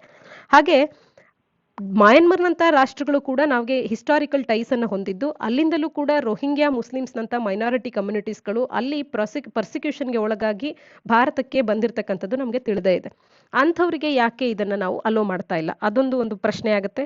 ಮತ್ತು ಈ ಒಂದು 2014 ಡಿಸೆಂಬರ್ 31 ಅನ್ನುವಂಥ ಒಂದು ಡೇಟ್ ಅನ್ನ ಇಲ್ಲಿ ನೀಡಲಾಗಿದೆ. ಆ ಡೇಟಿನ ಒಳಗೆ ಬಂದಿರತಕ್ಕಂಥವ್ರಿಗೆ ಯಾಕೆ ಒಂದು ರೀತಿಯ ಟ್ರೀಟ್ಮೆಂಟ್, ಅಥವಾ ಆ ಡೇಟ್ನ ನಂತರದವರಿಗೆ ಯಾಕೆ ಈ ಸೌಲಭ್ಯಗಳು ಅವಕಾಶ ಅವರಿಗೆ ಯಾಕೆ ನೀಡ್ತಾ ಇಲ್ಲ ಅನ್ನುವಂಥದ್ದು. ಹೀಗೆ ಹಲವಾರು ವಿವಾದಗಳನ್ನ ಈ ಆಕ್ಟ್ ಅನ್ನುವಂಥದ್ದು ಫೇಸ್ ಮಾಡಬೇಕಾಗಿ ಬಂತು. ಸದ್ಯಕ್ಕೆ ಈ ಆಕ್ಟ್ಗೆ ಸಂಬಂಧಪಟ್ಟಂತೆ ರೂಲ್ಸ್ಗಳನ್ನ ಫ್ರೇಮ್ ಮಾಡೋದಕ್ಕೆ ಮಿನಿಸ್ಟ್ರಿ ಆಫ್ ಹೋಮ್ ಅಫೇರ್ಸ್ನವರು ಪಾರ್ಲಿಮೆಂಟರಿ ಕಮಿಟಿಯ ಬಳಿ ಇನ್ನಷ್ಟು ಸಮಯಾವಕಾಶವನ್ನ ಕೇಳ್ತಾ ಇರ್ತಕ್ಕಂಥದ್ದನ್ನ ಆರ್ಟಿಕಲ್ನ ಹಿನ್ನೆಲೆಯಲ್ಲಿ ನಾವು ತಿಳ್ಕೊಂಡಂಥದ್ದು. ಆರ್ಟಿಕಲ್ನ ಹಿನ್ನೆಲೆಯಲ್ಲಿ ಭಾರತದಲ್ಲಿ ಸಿಟಿಸನ್ಶಿಪ್ ಅನ್ನ ಯಾವ ಯಾವ ಗ್ರೌಂಡ್ಸ್ಗಳ ಆಧಾರದ ಮೇಲೆ ನೀಡಲಾಗುತ್ತೆ ಅನ್ನುವಂಥದ್ದನ್ನ ತಪ್ಪದೆ ಕಮೆಂಟ್ ಸೆಕ್ಷನ್ ಅಲ್ಲಿ ಕಮೆಂಟ್ ಮಾಡಿ ತಿಳಿಸಿ.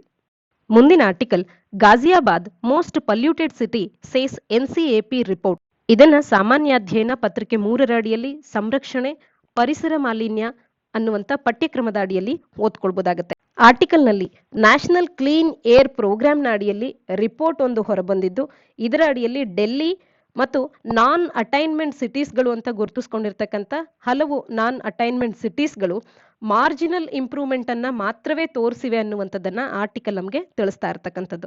ಆರ್ಟಿಕಲ್ನ ಹಿನ್ನೆಲೆಯಲ್ಲಿ ನ್ಯಾಷನಲ್ ಕ್ಲೀನ್ ಏರ್ ಪ್ರೋಗ್ರಾಂನ ಬಗ್ಗೆ ಒಂದಷ್ಟು ಮಾಹಿತಿನ ತಿಳ್ಕೊಳ್ಳೋದಾದ್ರೆ 2019ರಲ್ಲಿ ಭಾರತದಾದ್ಯಂತ ಇಂಪ್ಲಿಮೆಂಟ್ ಆದಂತ ಪ್ರೋಗ್ರಾಮ್ ಇದಾಗಿರುತ್ತೆ.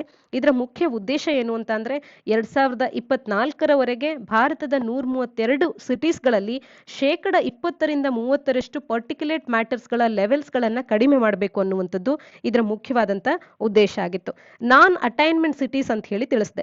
ಹಾಗಾದ್ರೆ ನಾನ್ ಅಟೈನ್ಮೆಂಟ್ ಸಿಟೀಸ್ ಅಂದ್ರೆ ಏನು ಅಂತ ಅಂದ್ರೆ, ಕನ್ಸಿಸ್ಟೆಂಟ್ ಆಗಿ ಈ national ambient air quality standards ನಾಕ್ಸ್ನ ಅಡಿಯಲ್ಲಿರ್ತಕ್ಕಂಥ ಸ್ಟ್ಯಾಂಡರ್ಡ್ಸ್ ಏನಿರುತ್ತೆ ಇವುಗಳನ್ನ 5 ವರ್ಷಗಳವರೆಗೆ ಕಂಟಿನ್ಯೂಸ್ ಆಗಿ ಕನ್ಸಿಸ್ಟೆಂಟ್ ಆಗಿ ಫೇಲ್ ಆಯಿತು, ಅದನ್ನ ಮೀಟ್ ಮಾಡೋದಕ್ಕೆ ಫೇಲ್ ಆದಂತ ಸಿಟೀಸ್ಗಳಿದ್ರೆ ಅವುಗಳನ್ನ ನಾನ್ ಅಟೈನ್ಮೆಂಟ್ ಸಿಟೀಸ್ ಅಂತ ಹೇಳಿ ಡಿಕ್ಲೇರ್ ಮಾಡಲಾಗುತ್ತೆ. ಇನ್ನು NAAQನ ಸ್ಟ್ಯಾಂಡರ್ಡ್ಸ್ಗಳ ಬಗ್ಗೆ ನಾವು ತಿಳ್ಕೊಳ್ಳೋದಾದ್ರೆ, ಈ ಮ್ಯಾಂಡೇಟ್ ಅನ್ನುವಂಥದ್ದು CPCB ಸೆಂಟ್ರಲ್ ಪೊಲ್ಯೂಷನ್ ಕಂಟ್ರೋಲ್ ಬೋರ್ಡ್ನ ಅಡಿಯಲ್ಲಿ air prevention and control of pollution ಆಕ್ಟ್ನ ಅಡಿಯಲ್ಲಿ ಒಂದಷ್ಟು ಸ್ಟ್ಯಾಂಡರ್ಡ್ಸ್ಗಳನ್ನು ಸೆಟ್ ಮಾಡಲಾಗಿದೆ ಕ್ವಾಲಿಟಿ ಆಫ್ ಏರ್ಗೆ ಸಂಬಂಧಪಟ್ಟಂತೆ. ಹಾಗಾಗಿ current national ambient air quality ಸ್ಟ್ಯಾಂಡರ್ಡ್ಸ್ಗಳನ್ನು CPCB central pollution control board ಅವರು 2009ರಲ್ಲಿ ಸೆಟ್ ಮಾಡದಂಥದ್ದು. ಇದಕ್ಕೂ ಹಿಂದೆ 1994ರಲ್ಲಿ ಏರ್ ಕ್ವಾಲಿಟಿ ಸ್ಟ್ಯಾಂಡರ್ಡ್ಸ್ಗಳನ್ನು ಸೆಟ್ ಮಾಡಲಾಗಿತ್ತು. 1998ರಲ್ಲಿ ಇದನ್ನ ರಿವೈಸ್ ಕೂಡ ಮಾಡಲಾಗಿತ್ತು. 2009ರ ಸ್ಟ್ಯಾಂಡರ್ಡ್ಸ್ಗಳು ಫರ್ದರ್ ಲೋಯರ್ ಆಗುತ್ತೆ. ಮ್ಯಾಕ್ಸಿಮಮ್ ಪರ್ಮಿಸಬಲ್ ಲಿಮಿಟ್ಸ್ಗಳನ್ನ ಏರ್ ಪಲ್ಯೂಟೆಂಟ್ಸ್ಗಳಿಗೆ ಸಂಬಂಧಪಟ್ಟಂತೆ ಮ್ಯಾಕ್ಸಿಮಮ್ ಪರ್ಮಿಸಬಲ್ ಲಿಮಿಟ್ಸ್ಗಳನ್ನ ಮತ್ತಷ್ಟು ಲೋ ಮಾಡಿರ್ತಕ್ಕಂಥದ್ದು ಮತ್ತು ರಾಷ್ಟ್ರಾದ್ಯಂತ ಒಂದೇ ಏರ್ ಕ್ವಾಲಿಟಿ ಸ್ಟ್ಯಾಂಡರ್ಡ್ಸ್ಗಳನ್ನ ಮಾಡಿರ್ತಕ್ಕಂಥದ್ದು ಈ national ambient air quality standard ಅನ್ನುವಂಥ. ಈ national ambient air quality standards ಅಡಿಯಲ್ಲಿ ಯಾವೆಲ್ಲ ಪಲ್ಯೂಟೆಂಟ್ಸ್ ಗಳನ್ನ ಕವರ್ ಮಾಡಲಾಗಿದೆ ಅಂದಾಗ sulphur dioxide, nitrogen dioxide, particulate matter 2.5 and particulate matter 10, ಹಾಗೆ ಓಝೋನ್ O3, ಕಾರ್ಬನ್ ಮೊನಾಕ್ಸೈಡ್ ಮತ್ತು ಅಮೋನಿಯಾ ಈ ಪಲ್ಯೂಟೆಂಟ್ಸ್ ಗಳನ್ನ ನಾವು ಕಾಣಬಹುದಾಗುತ್ತೆ. ಗಮನಿಸಬೇಕಾಗಿರ್ತಕ್ಕಂಥದ್ದು ಕಾರ್ಬನ್ ಡೈಆಕ್ಸೈಡ್ ಇದರ ಅಡಿಯಲ್ಲಿ ಪಲ್ಯೂಟೆಂಟ್ ಆಗಿ ಇನ್ಕ್ಲೂಡ್ ಆಗಿಲ್ಲದೆ ಇರತಕ್ಕಂಥದ್ದನ್ನ. ಹಾಗೇನೆ ಇಲ್ಲಿ ಇಂಪಾರ್ಟೆಂಟ್ ಆದಂತ ಮತ್ತಷ್ಟು ಕೆಲವು ಪಲ್ಯೂಟೆಂಟ್ಸ್ ಗಳಿವೆ. ಲೆಡ್ ಆಗಿರಬಹುದು, ಬೆನ್ಝೀನ್ C6H6 ಆಗಿರಬಹುದು, ಬೆನ್ಝೋಪೈರಿನ್ ಆಗಿರಬಹುದು, ಆರ್ಸೆನಿಕ್ ಆಗಿರಬಹುದು, ನಿಕ್ಕಲ್ ಆಗಿರಬಹುದು. ಇವೆಲ್ಲವುಗಳನ್ನ ಪಲ್ಯೂಟೆಂಟ್ಸ್ ಗಳಾಗಿ ಕನ್ಸಿಡರ್ ಮಾಡಿ ಅವುಗಳ ಲೆವೆಲ್ಸ್ ಗಳನ್ನ ಈ national ambient air quality standards ಅನ್ನುವಂಥದ್ದು ಕಲೆಕ್ಟ್ ಮಾಡುತ್ತೆ ಮತ್ತು ಅವುಗಳನ್ನ ಮೆಜರ್ ಮಾಡುವಂತ ಕಾರ್ಯವನ್ನ ಇದು ಮಾಡುತ್ತೆ. ಇಂದಿನ ಒಂದು ಎಡಿಟೋರಿಯಲ್ ಅನ್ನ ಡಿಸ್ಕಸ್ ಮಾಡೋಣ. ಇಂಡಿಯಾ ಅಂಡ್ ಬೈಲ್ಯಾಟ್ರಲ್ ಟ್ರೀಟೀಸ್ ಗಳಿಗೆ ಸಂಬಂಧಪಟ್ಟಂತೆ ಅ ಬಿಟ್ ಟು ರಿವ್ಯೂ ಅನ್ನುವಂತ ಒಂದು ಸಂಪಾದಕೀಯವನ್ನು ನಾವು ನೋಡ್ತಾ ಇದ್ದೇವೆ. ಸಾಮಾನ್ಯ ಅಧ್ಯಯನ ಪತ್ರಿಕೆ 3ರ ಅಡಿಯಲ್ಲಿ ಭಾರತದ ಆರ್ಥಿಕತೆಯ ಅಡಿಯಲ್ಲಿ ಇದನ್ನು ನಾವು ಓದ್ಕೊಳ್ಬಹುದಾಗತ್ತೆ. ಭಾರತದ ಇಂಡಿಯಾ ಅಂಡ್ ಬೈಲ್ಯಾಟ್ರಲ್ ಇನ್ವೆಸ್ಟ್ಮೆಂಟ್ ಟ್ರೀಟೀಸ್ಗಳೇನಿವೆ, ಬಿಟ್ಸ್ ಅಂತ ಇವನ್ನ ಕರಿತೇವೆ ಶಾರ್ಟ್ ಫಾರ್ಮ್ ಆಗಿ, ಇವುಗಳ ಕುರಿತಾದಂತೆ standing committee on external affairs ಅನ್ನುವಂಥದ್ದು ಪಾರ್ಲಿಮೆಂಟಿಗೆ ಕಳೆದ ತಿಂಗಳಷ್ಟೇ ಒಂದು ರಿಪೋರ್ಟ್ ಅನ್ನ ಸಬ್ಮಿಟ್ ಮಾಡಿದೆ.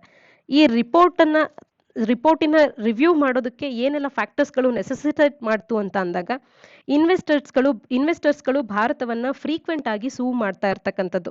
2011ರಿಂದ ಈಚೆಗೆ ಭಾರತ ತನ್ನ ಫಸ್ಟ್ ಇನ್ವೆಸ್ಟ್ಮೆಂಟ್ ಟ್ರೀಟಿಯ ಕ್ಲೈಮ್ ಅನ್ನ ಕಳ್ಕೊಂಡ ನಂತರದಲ್ಲಿ ವೈಟ್ ಇಂಡಸ್ಟ್ರೀಸ್ಗಳ ವಿಚಾರದಲ್ಲಿ, ವೈಟ್ ಇಂಡಸ್ಟ್ರೀಸ್ ವರ್ಸಸ್ ಇಂಡಿಯಾ ಅನ್ನುವಂತ ಒಂದು ಕೇಸ್ನ ವಿಚಾರದಲ್ಲಿ ತನ್ನ ಫಸ್ಟ್ ಇನ್ವೆಸ್ಟ್ಮೆಂಟ್ ಟ್ರೀಟಿಯ ಕ್ಲೈಮ್ ಅನ್ನ ಲಾಸ್ಟ್ ಆದ ನಂತರದಲ್ಲಿ ಫಾರಿನ್ ಇನ್ವೆಸ್ಟರ್ಸ್ಗಳು ಹತ್ತಿರ 20 ಬಾರಿ ಭಾರತವನ್ನ ಸೂ ಮಾಡಿರ್ತಕ್ಕಂಥದ್ದು, ಬಿಟ್ನ ಬ್ರೀಚ್ ಮಾಡಿದೆ ಭಾರತ ಅಂತ ಹೇಳಿ. ಹಾಗಾಗಿ ಇದರ ಬಗೆಗೆ ಒಂದು ರಿವ್ಯೂ ಆಗುವಂತ ಅವಶ್ಯಕತೆ ನಮ್ಮಲ್ಲಿ ಇತ್ತು. 2016ರಲ್ಲಿ ಒಂದು ಹೊಸದಾದಂತ ಮಾಡೆಲ್ ಬಿಟ್ಸ್ ಅನ್ನ ಭಾರತ ಅಡಾಪ್ಟ್ ಮಾಡ್ಕೊಂಡಿರ್ತಕ್ಕಂಥದ್ದು. ಹಾಗಾಗಿ ಸಿಗ್ನಿಫಿಕೆಂಟ್ ಡಿಪಾರ್ಚರ್ ಅನ್ನ ಹಳೆಯ ಟ್ರೀಟಿ ಪ್ರಾಕ್ಟೀಸ್ ನಿಂದ ಭಾರತ ಹೊಂದಿರತಕ್ಕಂಥದ್ದು. ಹಾಗೆ ಹೊಸ ಬಿಡ್ಸ್ ಗಳನ್ನ ಭಾರತ ಇವತ್ತು ನೆಗೋಷಿಯೇಟ್ ಮಾಡ್ತಾ ಇದೆ. ನ್ಯೂ ಇನ್ವೆಸ್ಟ್ಮೆಂಟ್ ಡೀಲ್ಸ್ ಗಳನ್ನ ಇವತ್ತು ನೆಗೋಷಿಯೇಟ್ ಮಾಡ್ತಾ ಇದೆ. ಸಪರೇಟ್ ಆಗಿ ಫ್ರೀ ಟ್ರೇಡ್ ಅಗ್ರಿಮೆಂಟ್ಸ್ ಗಳನ್ನ ಕೂಡ ನೆಗೋಷಿಯೇಟ್ ಮಾಡ್ತಾ ಇರ್ತಕ್ಕಂಥದ್ದು. ಉದಾಹರಣೆಗೆ ಮುಖ್ಯವಾಗಿ ಆಸ್ಟ್ರೇಲಿಯಾ, ಯುಕೆ ನಂತ ಕಂಟ್ರೀಸ್ ಗಳೊಟ್ಟಿಗೆ ಹೊಸ ಬಿಡ್ಸ್ ಗಳನ್ನ ಇವತ್ತು ನೆಗೋಷಿಯೇಟ್ ಮಾಡ್ತಾ ಇದೆ. ಇವೆಲ್ಲದರ ಹಿನ್ನೆಲೆಯಲ್ಲಿ ಈ ರೀತಿಯ ಒಂದು ರಿಪೋರ್ಟ್ ಅನ್ನುವಂಥದ್ದು ನಮಗೆ ಅವಶ್ಯಕತೆ ಇತ್ತು. ಈ ರಿವ್ಯೂ ಅನ್ನುವಂಥದ್ದು ಆಗಬೇಕಾಗಿತ್ತು. ಹಾಗಾದ್ರೆ ಈ ರಿಪೋರ್ಟ್ ನಲ್ಲಿ ಬಂದಿರತಕ್ಕಂಥ ಮುಖ್ಯವಾದಂತ ರೆಕಮೆಂಡೇಶನ್ಸ್ ಗಳು ಏನು ಅನ್ನುವಂಥದ್ದನ್ನ ನೋಡೋಣ. ಈ ರಿಪೋರ್ಟ್ ಮುಖ್ಯವಾಗಿ ಭಾರತ ಏನು ಇವತ್ತು ಎಕ್ಸಿಸ್ಟಿಂಗ್ ನೆಗೋಷಿಯೇಷನ್ಸ್ ಗಳನ್ನ ಹೊಂದಿದೆ ಬೇರೆ ಬೇರೆ ರಾಷ್ಟ್ರಗಳೊಟ್ಟಿಗೆ, ಮಾಡೆಲ್ ಬಿಟ್ ಅನ್ನ ಅಡಾಪ್ಟ್ ಮಾಡ್ಕೊಳ್ಳೋದ್ರ ಸಂಬಂಧವಾಗಿ ಅವುಗಳ ಸ್ಪೀಡ್ ಎಕ್ಸ್ಪಡೈಟ್ ಆಗಬೇಕಾಗಿದೆ, ಅದರ ಸ್ಪೀಡ್ ಶೀಘ್ರವಾಗಿ ಆಗಬೇಕಾಗಿದೆ ಈ ಕೆಲಸ ಅನ್ನುವಂಥದ್ದನ್ನ ಒಂದು ಮುಖ್ಯವಾದ ರೆಕಮೆಂಡೇಶನ್ ಅನ್ನ ತಿಳಿಸ್ತಾ ಇದೆ. ಇನ್ನ ಬಿಟ್ಸ್ ಗಳು ಕೋರ್ ಸೆಕ್ಟರ್ ನಲ್ಲಿ ಹೆಚ್ಚು ಹೆಚ್ಚು ಬಿಟ್ಸ್ ಗಳನ್ನ ಸೈನ್ ಮಾಡಬೇಕು ಅನ್ನುವಂಥದ್ದು ಮತ್ತೊಂದು ರೆಕಮೆಂಡೇಶನ್ ಆಗಿರ್ತಕ್ಕಂಥದ್ದು. ಹಾಗೇನೆ ಫೈನ್ ಟ್ಯೂನ್ ಮಾಡೆಲ್ ಬಿಟ್ ನ ಕುರಿತಾದಂತೆ ಮಾಡೆಲ್ ಬಿಟ್ ಅನ್ನುವಂಥದ್ದು ಭಾರತಕ್ಕೆ ಸ್ಟೇಟ್ಸ್ ರೆಗ್ಯುಲೇಟರಿ ಇಂಟ್ರೆಸ್ಟ್ಸ್ ಗಳನ್ನ ಫಾರಿನ್ ಇನ್ವೆಸ್ಟರ್ಸ್ ಗಳ ರೈಟ್ಸ್ ನ ಮೇಲೆ ನೀಡ್ತಾ ಇರ್ತಕ್ಕಂಥದ್ದು. ಹಾಗಾಗಿ ಮಾಡೆಲ್ ಬಿಟ್ ಅನ್ನುವಂಥದ್ದನ್ನ ಫೈನ್ ಟ್ಯೂನ್ ಮಾಡುವಂತ ಅವಶ್ಯಕತೆ ಇದೆ ಅಂತ ಹೇಳಿ ತಿಳಿಸ್ತಾ ಇದ್ದಾರೆ. ಮಾಡೆಲ್ ಬಿಟ್ ಅನ್ನುವಂಥದ್ದು 2 ಫ್ಯಾಕ್ಟರ್ಸ್ ಗಳ ಆಧಾರದ ಮೇಲೆ ರೀಕ್ಯಾಲಿಬ್ರೇಟ್ ಆಗಬೇಕು ಅಂತ ಇಲ್ಲಿ ತಿಳಿಸ್ತಾ ಇದ್ದಾರೆ. ಒಂದು, ಎಕ್ಸಿಸ್ಟಿಂಗ್ ಪ್ರಾವಿಷನ್ಸ್ ಗಳ ಲ್ಯಾಂಗ್ವೇಜ್ ಅನ್ನ ಟೈಟನ್ ಮಾಡುವಂಥದ್ದು. ಹಾಗೇನೆ ಬ್ಯಾಲೆನ್ಸ್ ಅನ್ನ ಕೂಡ ಸ್ಟ್ರೈಕ್ ಮಾಡಬೇಕಾಗತ್ತೆ. ಗೋಲ್ಸ್ ಆಫ್ ಇನ್ವೆಸ್ಟ್ಮೆಂಟ್ ಪ್ರೊಟೆಕ್ಷನ್ ಅನ್ನುವಂಥದ್ದು ಇರಬೇಕು. ಹಾಗೇನೆ states right to adopt bona fide regulatory ಮೆಷರ್ಸ್ಗಳು ಪಬ್ಲಿಕ್ ವೆಲ್ಫೇರ್ ನ ವಿಚಾರವಾಗಿ ಇದು ಕೂಡ ಇರಬೇಕು. ಈ ಎರಡರ ನಡುವೆ ಒಂದು ಬ್ಯಾಲೆನ್ಸ್ ಅನ್ನ ಸ್ಟ್ರೈಕ್ ಮಾಡಿ ಅಂತ ಕೂಡ ಒಂದು ರೆಕಮೆಂಡೇಶನ್ಸ್ ಗಳನ್ನ ಇಲ್ಲಿ ನೀಡ್ತಾ ಇರ್ತಕ್ಕಂಥದ್ದು. ಅಂದ್ರೆ ಈಗಿರುವಂತ ಮಾಡೆಲ್ ಬಿಟ್ ಅನ್ನ ಫೈನ್ ಟ್ಯೂನ್ ಮಾಡಬೇಕು, ಇದು ಒಂದು ಬ್ಯಾಲೆನ್ಸ್ ಅನ್ನ ಕೂಡ ಸ್ಟ್ರೈಕ್ ಮಾಡುವಂತ ಇರಬೇಕು. ಹಾಗೇನೆ ಒಂದು ಲ್ಯಾಂಗ್ವೇಜ್ ಎಕ್ಸಿಸ್ಟಿಂಗ್ ಪ್ರಾವಿಷನ್ಸ್ ಗಳೇನಿದೆ ಅದನ್ನ ಒಂದಷ್ಟು ಟೈಟನ್ ಮಾಡುವಂತ ಲ್ಯಾಂಗ್ವೇಜ್ ಕೂಡ ಅದರಲ್ಲಿ ಇರಬೇಕು ಅನ್ನುವಂಥದ್ದು. ಹಾಗೇನೆ ಗವರ್ಮೆಂಟ್ ಅಫಿಷಿಯಲ್ಸ್ ಗಳ ಕೆಪಾಸಿಟಿಯನ್ನ ಇಂಪ್ರೂವ್ ಮಾಡಿ ಅಂತೇಳಿ ಕೂಡ ಒಂದು ರೆಕಮೆಂಡೇಶನ್ ಅನ್ನ ಇಲ್ಲಿ ನೀಡ್ತಾ ಇರ್ತಕ್ಕಂಥದ್ದು. ಫ್ರೀ ಟ್ರೈನಿಂಗ್ ವರ್ಕ್ಶಾಪ್ಸ್ ಗಳ ಮುಖಾಂತರವಾಗಿರಬಹುದು ಅಥವಾ ಇನ್ಸ್ಟಿಟ್ಯೂಷನಲೈಸ್ಡ್ ಮೆಕ್ಯಾನಿಸಮ್ ಅನ್ನ ಕೆಪಾಸಿಟಿ ಬಿಲ್ಡಿಂಗ್ ಆಗಿ ನೀಡುವಂತದ್ದಾಗಿರಬಹುದು, ಪಬ್ಲಿಕ್ ಅಂಡ್ ಪ್ರೈವೇಟ್ ಯೂನಿವರ್ಸಿಟೀಸ್ ಗಳ ಇನ್ವಾಲ್ವ್ಮೆಂಟ್ ಅನ್ನ ಮಾಡ್ಕೊಳ್ಳೋದಾಗಿರ್ಬಹುದು. ಈ ಎಲ್ಲ ಕಾರ್ಯಗಳ ಮುಖಾಂತರವಾಗಿ ಸರ್ಕಾರಿ ಅಫಿಷಿಯಲ್ಸ್ ಗಳ ಕೆಪಾಸಿಟಿಯನ್ನ ಇನ್ಕ್ರೀಸ್ ಮಾಡಿ ಅಂತ ಹೇಳಿ ತಿಳಿಸ್ತಾ ಇರ್ತಕ್ಕಂಥದ್ದು. ಹಾಗೇನೆ ಆರ್ಟಿಕಲ್ ನಲ್ಲಿ ಲೇಖಕರು ಕೂಡ ತಿಳಿಸ್ತಾ ಇದ್ದಾರೆ ಪೂರ್ ಗವರ್ನೆನ್ಸ್ ಅನ್ನ ಇಂಪ್ರೂವ್ ಮಾಡುವಂತ ಅವಶ್ಯಕತೆ ನಮಗಿದೆ ಅಂತ ಹೇಳಿ. ಭಾರತದಲ್ಲಿ very large proportion of ISDS claims ಗಳನ್ನ ಕಾಣ್ತೇವೆ ಅಗೇನ್ಸ್ಟ್ ಇಂಡಿಯಾ. ಯಾತಕ್ಕೆ ಅಂತ ಅಂದ್ರೆ ಪೂರ್ ಗವರ್ನೆನ್ಸ್ ಇರೋದ್ರಿಂದ. ಹಾಗೇನೆ ಚೇಂಜಿಂಗ್ ಲಾಸ್ ರೆಟ್ರೋ ಆಕ್ಟಿವ್ಲಿ ಇದು ಕೂಡ ಭಾರತದಲ್ಲಿ ಒಂದು ಸಮಸ್ಯೆ ಆಗಿದೆ. ಇದರಿಂದಾಗಿ ವೊಡಫೋನ್ ಅಂಡ್ KN ಅನ್ನುವಂಥದ್ದು ಭಾರತವನ್ನ ಸ್ಯೂ ಮಾಡ್ತಾ ಇರ್ತಕ್ಕಂಥದ್ದು. ರೆಟ್ರೋ ಆಕ್ಟಿವ್ ಆಗಿ ಲಾಸ್ ಗಳನ್ನ ಚೇಂಜ್ ಮಾಡ್ತಿರ್ತಕ್ಕಂಥದ್ದು ಒಂದು ಸಮಸ್ಯೆ ಆಗ್ತಾ ಇದೆ. ಈ ರೀತಿಯ ಗವರ್ನೆನ್ಸ್ ಅನ್ನ ನಾವು ಇಂಪ್ರೂವ್ ಮಾಡ್ಕೊಳ್ಬೇಕು, ಪೂರ್ ಗವರ್ನೆನ್ಸ್ ಇಂದ ನಾವು ಹೊರಬರಬೇಕಾಗಿದೆ. ಸಂಪಾದಕರ ಪ್ರಕಾರವಾಗಿ ಕಮಿಟಿ ಅನ್ನುವಂಥದ್ದು ಇನ್ನಷ್ಟು ರೆಗ್ಯುಲೇಟರಿ ಕೋಹರೆನ್ಸ್ ಅನ್ನ ಅದರ ಬಗೆಗೆ ಎಂಫಸೈಸ್ ಮಾಡಬಹುದಾಗಿತ್ತು, ಪಾಲಿಸಿ ಸ್ಟೆಬಿಲಿಟಿಯ ಕಡೆಗೆ ಎಂಫಸೈಸ್ ಮಾಡಬಹುದಾಗಿತ್ತು, ರೋಬಸ್ಟ್ ಗವರ್ನೆನ್ಸ್ ಸ್ಟ್ರಕ್ಚರ್ಸ್ ಗಳ ಬಗೆಗೆ ಎಂಫಸೈಸ್ ಮಾಡಬಹುದಾಗಿತ್ತು ಅನ್ನುವಂಥದ್ದು ಲೇಖಕರ ಅಭಿಪ್ರಾಯ ಆಗಿರ್ತಕ್ಕಂಥದ್ದು. ಇದಿಷ್ಟು ಇಂದಿನ ಸುದ್ದಿ ವಿಶ್ಲೇಷಣೆಯಾಗಿದೆ. ತಪ್ಪದೆ ನಮ್ಮೆಲ್ಲ ಪ್ರಶ್ನೆಗಳಿಗೆ ಕಮೆಂಟ್ ಸೆಕ್ಷನ್ ನಲ್ಲಿ ಉತ್ತರಗಳನ್ನು ನೀಡಿ. ನಾಳಿನ ಸುದ್ದಿ ವಿಶ್ಲೇಷಣೆಯೊಂದಿಗೆ ಮತ್ತೆ ಸಿಗೋಣ. ಧನ್ಯವಾದ.